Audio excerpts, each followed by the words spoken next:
قرآن مجید کتاب ہدایت میں سے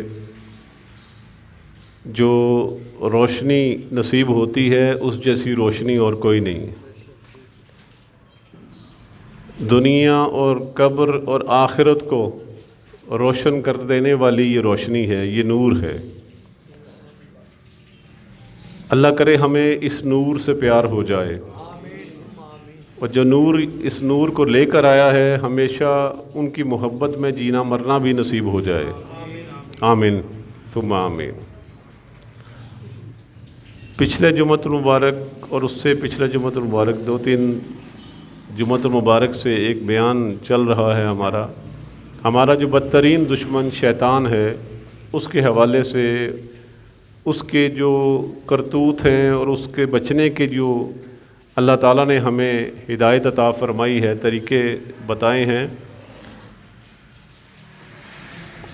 ان کے مطابق اگر زندگی گزاری جائے تو یقیناً وہ دشمن بڑا ہے، لیکن پھر یقیناً اس سے بچنا بھی آسان ہو جائے گا اگر ہم ان تعلیمات پر عمل کریں۔ آپ دیکھیں 4 بڑی کتابیں ہیں اور 313 مختلف صحائف اللہ تعالیٰ نے نازل فرمائے۔ بڑی کتابیں 4 ہیں، لیکن یہی سبق سکھانے کے لیے، اسی کی تعلیم دینے کے لیے انبیاء علیہ السلام کتنے تشریف لائے؟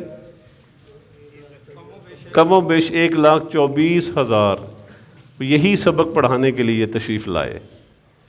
اور اب ختم نبوت کا اعلان ہو چکا، تاجدار ختم نبوت صلی اللہ تعالیٰ علیہ وسلم تشریف لا چکے، اب نیا نبی تو آنا کوئی نہیں ہے۔ تو علماء کے ذمہ یہ کام ہے کہ وہ نیکی کی دعوت، برائی سے روکنے کا کام اور قرآن مجید کا پیغام اور نبی پاک علیہ الصلوۃ والسلام کی شریعت کے دین کے جو علم ہے انہیں عام کرنے کا ذمہ علماء کے ذمہ ہے۔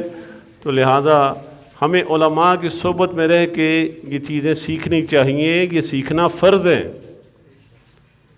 اگر ہم یہ نہیں سیکھیں گے تو کسی نے بڑی پیاری مثال دی نا، اور فرماتے ہیں کسی سے پوچھا کہ دنیا کیا ہے اور دنیا کیسے حاصل کرنی چاہیے، بندہ بڑا سیانہ تھا آگے، انہوں نے کہا کہ جس طرح سپیرا سانپ پکڑنے جاتا ہے یا بچھو پکڑنے جاتا ہے تو پہلے اس کے ڈنگ کا جو تریاک ہے اس کو سیکھتا ہے کہ اس کا ڈنگ اگر لگے تو اس سے بچنا کیسے ہے، اس کا علاج کیا ہوگا، اور جو سانپ پکڑنے اور بچھو پکڑنے کے طریقے ہیں پہلے وہ سیکھے گا۔ فرمایا دنیا سیکھنے کے لیے اس سے بھی زیادہ ضروری ہے کہ انسان وہ تعلیمات حاصل کرے کہ جس سے دنیا کے فتنوں سے وہ بچ سکے اور دنیا میں رہ کر اس طرح زندگی گزارے کہ اللہ بھی راضی رہے اور اللہ کے حبیب علیہ الصلوۃ والسلام بھی راضی رہے۔